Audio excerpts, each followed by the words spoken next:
Welcome back to another episode of Wildcard Garage. In today's episode, we are going to do some work to our GSXR 750 SRAD and get it ready to do another track day down in Utah tomorrow.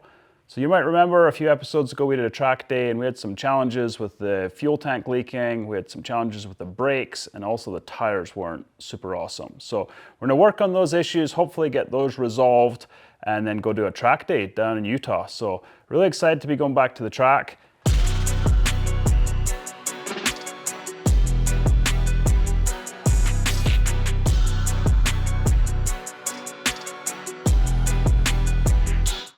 Okay, here is the SRAD, basically in the same state that it was in when it came back from the track a few weeks ago. Still got these sport touring tires on here that, to be honest, they worked fine, but I did feel like we were kind of pushing our luck a little bit. So hopefully I can get some new tires on the bike before tomorrow. My thought is to do basically the best street tire I can get. So still a DOT legal tire, but they'll still work good at the track. That way, if I want to do some street riding, I still have that option. And I also don't really feel like I have the speed to really need super sticky tires at the moment. So hopefully those will work good. So today we're going to go through and make some updates to the brake system. So we went to the track last time, we had some challenges with the brakes. Basically what had happened is that this inner carrier on the rotor was bent and it was causing the rotor to wave, pushing the pads out, which meant that I had to kind of pump up the brakes going into the corners. So I was able to get it straightened out good enough to ride, but it wasn't ideal. The other issue is that this bike still has the stock rubber brake lines, which are not only probably too old, but rubber brake lines at the best of times are pretty mushy. So the lever feel isn't super awesome. I was a little bit on the fence with what to do with the brakes on this. Brakes, like almost any other part of a motorcycle, are something that you can really go wild on. At one point I was considering doing a full Brembo calipers and a Brembo master cylinder, but I thought I'd just take one step at a time and kind of slowly make some improvements. So obviously the rotors needed to be fixed, so that was kind of a given. And then I think the stainless steel brake lines will make a bit of a difference. The 6-piston calipers, I'm kind of a bit on the fence on those. A lot of people don't have good things to say about them, but then I ran into John Jacoby at Mid-Ohio and he said that he has no issues with them, so as long as you keep them clean.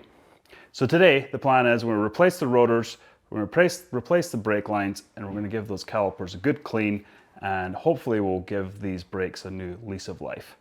I could see possibly in the future maybe putting a master cylinder on this bike, which will help with the feel quite a bit. But honestly, I'm not really decided what I'm doing with this bike yet, whether I'm going to leave it as kind of a street bike or make it a race bike. So I really don't want to be tearing into it too much. I'd kind of like to leave it as original as possible for now. So today we're going to go through this braking system, make some updates. We're going to replace the rotors with these XC discs from EBC. So beautiful discs, they've got a slight wave on the outside, and then we've got the gold anodizing, so should look really nice on there. Then in addition to that, we're going to put on these G-Brakes stainless steel brake lines. So these are super high quality stainless steel brake lines that come with all the banjo bolts and all the new crush washers, etc. I'm sure a lot of people know this, but the main reason that you do stainless steel brake lines is that when you pull the lever, you create pressure inside of that line. With a rubber line, it has a tendency to bulge, which will give you a spongy feel in the lever. So stainless steel brake lines are obviously wrapped in stainless steel, so they're metal. They're a lot more firm, so they do help to firm up the braking quite a bit. So most of your premium motorcycles come with stainless steel brake lines, and a lot of your new bikes have stainless steel brake lines, but older bikes are rubber, and also your lower end bikes are rubber too. So replacing the rubber brake lines with stainless steel brake lines is a relatively easy, pretty affordable way to make a big difference in your brakes. We'll just do a quick little update on our other project. This bike is a 1992 Suzuki GSXR 750 Slingshot. So this is an oil-cooled bike, basically the last of the oil-cooled bikes. So I bought this one last fall and have kind of been going through the whole bike, building it into a track bike or potentially a race bike. So it's getting very close, but still has a little bit of work left to be done to it. I'll just do a quick walk around of the bike, show you some of the things that it's got on it. So it has a braced swing arm. So basically this is the stock swing arm, and then this upper brace came off of a first gen Yamaha R1. I had it cut off and welded onto this new swing arm. So Devin over at Boondocker did a great job on that. We have all new bodywork that came from Ricumbi Weiss, and that's all painted. Got a few ACC goodies from South Africa. We've got the billet gas cap, the new triple clamps, and the clip-ons. We also have this original Yoshimura exhaust that has a new sleeve on it, and then this mid-pipe was modified to give it a bit more of a kick-up angle, more like the endurance race bikes from back in the day. It has a Fox shock on it that was rebuilt by the guys at Fox. So that's all freshened up. We got new brake discs, EBC brake discs. We have these old Yoshimura rear sets that are super cool. Then in the front, we've also got EBC brake discs, and we have G-Brakes stainless steel brake lines. And then we have this really cool Gale Speed master cylinder. Also have really cool Gale Speed clutch lever, so pretty trick. And MotoGP Works catch can. So this bike, as you can see, is very close. It needs grips, etc. Need to put the lowers on, and it'll pretty much be ready for a test run. At the moment, it has the stock carburetors on it. They do have a jet kit in them. So I really just want to get this bike on the track, see how it works, and then from there, we'll start making some more improvements. So I feel like on a lot of this stuff, it's very tempting to just buy trick parts because they're really cool. I do really love trick parts, but also you have to be kind of sensible, and it's like, if the stock parts work good, then there's not really any reason to go super crazy. So kind of baby steps, kind of watching the budget, watching the amount of time we put into these bikes and trying to get the most we can out of them. The other bike we have in here is our BMW GS 1200. So this is my street touring bike. Absolutely fantastic motorcycle. Love touring on it. It's great on the street. Also been renting this bike on RiderShare, which has been working out really good so far. RiderShare is basically like a Airbnb type platform where you can rent bikes from people, just individual to individual. So we've done a couple of rentals on this bike, and honestly, it's been working out really well. We had one guy who took it for 10 days, another guy took it for a day, and then RiderShare handled all the insurance and everything, so it's relatively simple on that side. And it doesn't rent for a ton of money, but I want to say it's like 150 bucks a day, so definitely not going to get rich doing it, but it's super helpful to pay for insurance and tires, etc., and kind of justifies keeping the bike around. So that's been working out really good so far, so hopefully that continues. Okay, that's probably enough talking. We got to get to work here. The track day is tomorrow, and just like the last track day, we're right down to the last minute trying to get this stuff done. So the plan is today I'll do the brakes here in the garage, and then we'll go to Utah, and then we will buy tires from a track day vendor at the track. So put the tires on first thing in the morning, and then hopefully have a good day. So changing brake lines can be a little bit of a messy job because they're obviously full of brake fluid. So the plan here is, well, first to use my rubber gloves, and then we use a little vacuum pump on the bleed nipple. We're going to suck all of the fluid through the lines and drain it out. So that should make it a little bit cleaner. First thing I'm going to do is take the cap off of the reservoir. So it has what looks to be a Phillips head screw on it. However, I've been told that there's no such thing as Phillips screws on a Japanese motorcycle. So we're going to use a JIS screwdriver, which is very similar to a Phillips head, but is slightly different. These are like vessel screwdrivers, and I can't tell you the exact difference in the head, but they are slightly different. And we use these screwdrivers, they for sure have a different feel to them. Feel super nice, really firm, and they get a good hold of the fastener and pull it out. Clip off, and now we're taking the cap off. So it's full of old brake fluid. That should help suck it out the bottom. Okay, we're just popping the cap off of the bleed nipple. Get a wrench in there. Catching our vacuum. There we go. Put some suction on there. We're starting to get brake fluid. I feel like you need 3 hands to do this job. So I can hear air coming through the reservoir in the top, which means that we've basically sucked that whole line dry. So now we'll move over to the other side and do the same. Same process on this side. Okay, line's on. Give it some suction. Doesn't seem like there's much coming out of this one.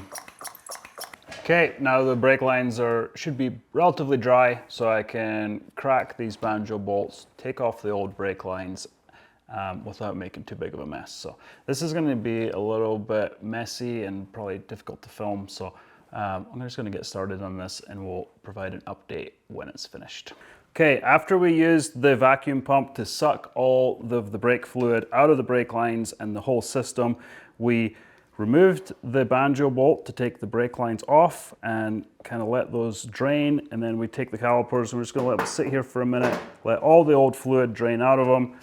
Did the same thing on both sides, removed the calipers, and then taken note of the orientation of where the brake lines go on the stock bike. There's a few little clips, etc., that hold them into that place. Kind of want to keep that as close to stock as possible. So we'll take the stock brake line off. We already had that loosened up. So here's the rubber one. The one thing that will be a little bit different when we put the G-brakes brake lines on is that the orientation of these brake lines is it goes from the master cylinder to the right caliper, and then there's a bridge line goes over to the other caliper, whereas the new G-brakes brake lines will go straight from the master cylinder to the caliper and do it on both sides. So we have a double banjo here on the top.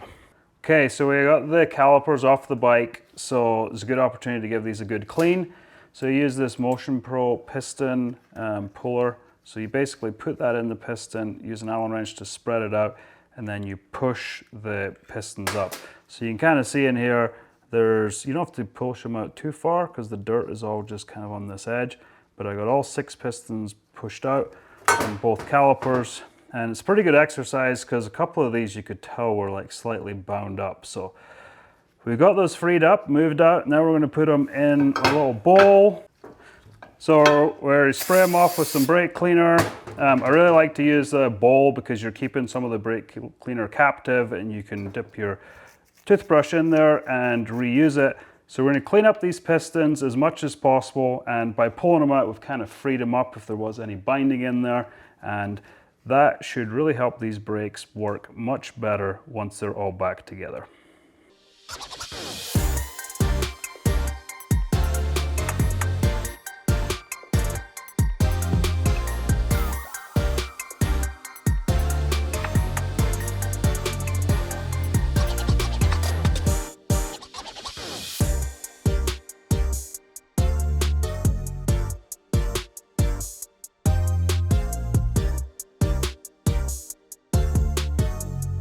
So we're getting close to wrapping up here. We got the front brake lines installed. You can see them there with nice new banjos routed down on each side. And then also went through the same process on the back. We sucked all the brake fluid out of the system and we replaced the rubber line with this nice stainless steel brake line. So we got rid of these nasty old rubber brake lines. You can see this nasty fluid too. Was definitely needing changed. All we've got left is to fill the whole system with new brake fluid. I'm going to use this Maxima Racing Blend brake fluid and then bleed the system, the front and the rear, and we should be good to go. Okay, that's us, done with the brakes.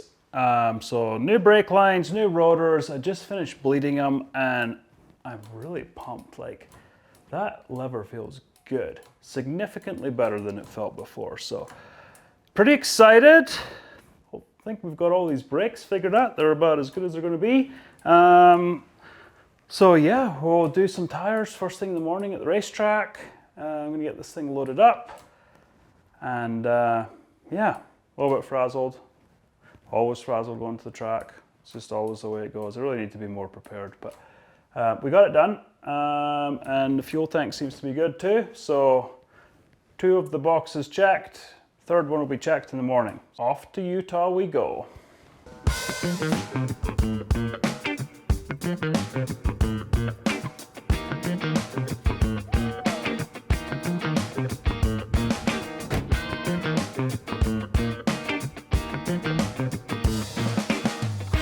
Well, it's been a little bit of an afternoon, as it always is, going to the racetrack. Got the bike done, did a bunch of running around town. I had to pick up some new gear from the dealership, Action Motorsports, some new boots, I'm pretty pumped about. And then I went and bought some new ramps from Harbor Freight, so I'm trying to figure out a good way to haul the bikes to the back of the truck and not have to do trailers, short trips like this. So some nice big aluminum ramps. So pretty pumped on that. I had to buy two because they're like ATV ramps, so if anybody wants a ramp, let me know, I'll give you a really good deal. I have an extra. Yep, got the SRAD at the back of the truck. I did take it for a little ride around the neighborhood. Seems to be working good. The brakes feel really nice, so really happy about that. Just leaving Idaho Falls, it's like 7:30. We're gonna jam down to Salt Lake City, grab a cheap hotel, spend the night, and then we're gonna be on the track tomorrow with the guys from Apex Trackdays. So yeah, it's gonna be good.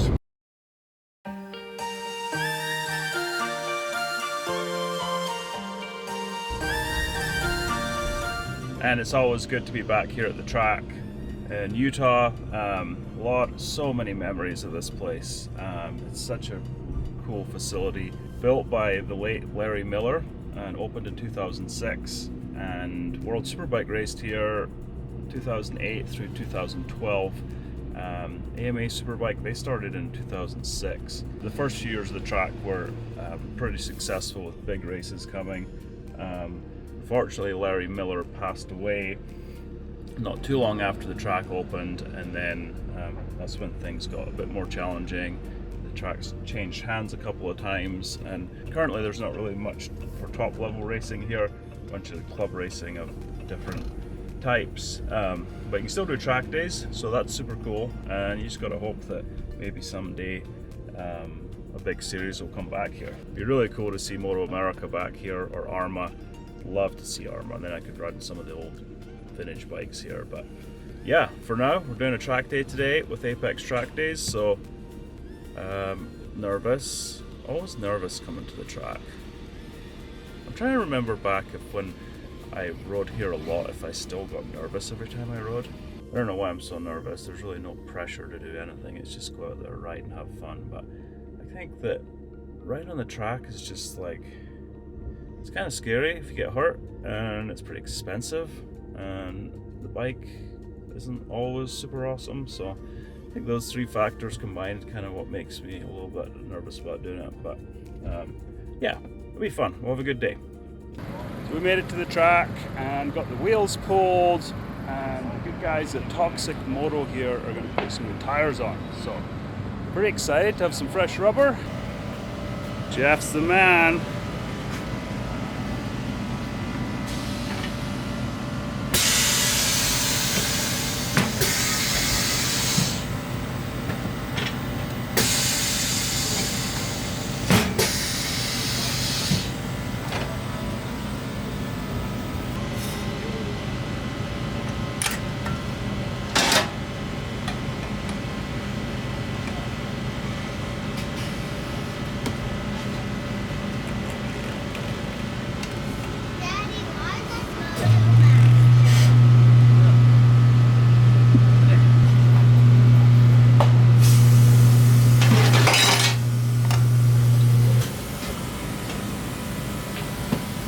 What tire is that, Jeff? Pirelli Rosso 2. What is that good for? This is going to be a good street tire. It's a Rosso 2 Corsa. So that'll be a good street tire, good for track days as well if you're doing more street than track. In the lineup, there's a few different steps you can go through, but solid tire for mostly street, a little bit of track. What about, could you run tire warmers with these, or would that be a bad idea? You could run tire warmers as well.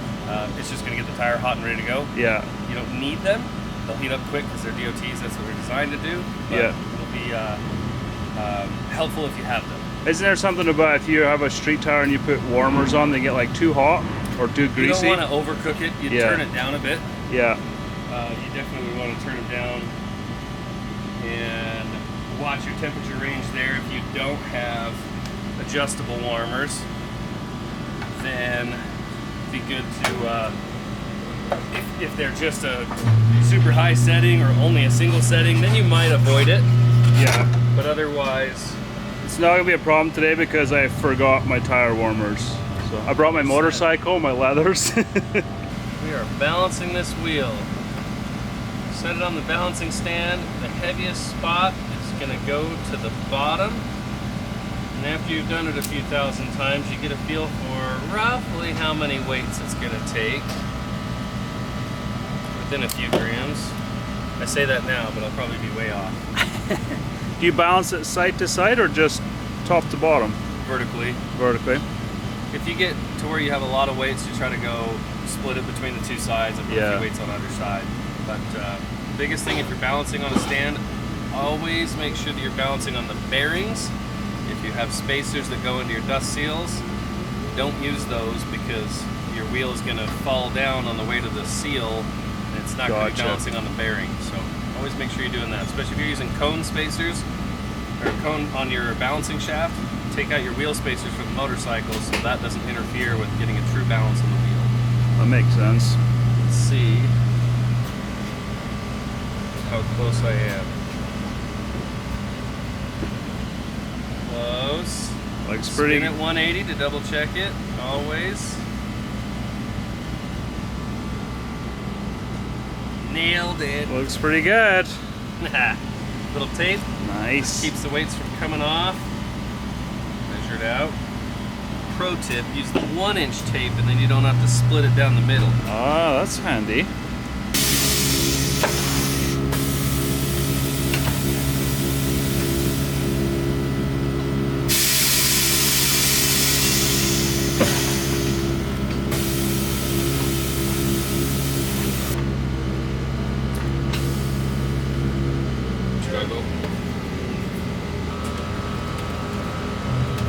Stiff old bastard! Yeah. It's got tire life, but I'll keep it. we'll have a better track tire in store for you. What's this? This is the Supercorsa in an SC3 compound. This is the Trackday level tire. So this is going to be the best you can get in a DOT range. So you don't need warmers, heats up super fast. But this is going to be in the range where it starts to get really, really grippy. So rather than a multi-compound street tire, this is just an SC3 compound all across, and you get the best performance that you can get without going to something that requires warmers.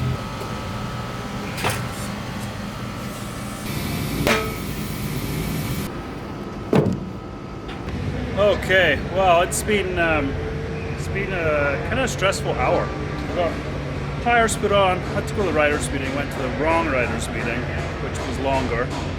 And then kind of frazzled, putting the wheels back on. But I'm in my gear, I'm about to head out, so should be good. Pumped on the tires. I'm really excited to have kind of a Trackday DOT tire, so still go right on the street a little bit, but it should be a lot better on the track than what I had before. So that and the new brakes, see how it goes.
awesome day at the track. The bike worked much better than before. The brakes were really good. They started to get slightly spongy towards the end of the day, so I think I might bleed them again.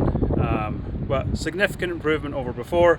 The new tires were much more confidence inspiring. Big thanks to Dave Palazzolo from Canyon Chasers. He went out on one session, kind of followed me around, and then I followed him, and he was able to give me some pointers. His feedback was that I was braking too hard too early, so I need to kind of lay off the braking slightly, carry a little bit more corner speed, and kind of smooth things out a little bit, which totally makes sense. Also worked on some foot position stuff, kind of putting my outside heel on the peg and trying to take some weight off the bars. So it was a lot of fun. Had a really good time. I rode in the B group, which was good, but it's just a little bit sketchy. There's a big range of riding abilities, and yeah, a few crashes here and there, but I was able to stay out of harm's way. So I am looking forward to when I get to the point where I have enough speed to justify being in the A group, where lines are a bit more consistent and yeah, less carnage. So, but yeah, made improvements. Really happy with the bike. Made a couple of little adjustments to the forks. Do feel like the suspension might need a little bit of help. There's a really good chance that the fluid in the forks, I guess the shock also, has never been changed. So I think that'll probably be the next thing, to at least service the suspension and kind of see where it goes from there. So I really was on the fence about coming down here with work and the bike and all the stuff going on, but powered through it, made it happen, and I'm really glad I did. Super grateful to be able to have these experiences.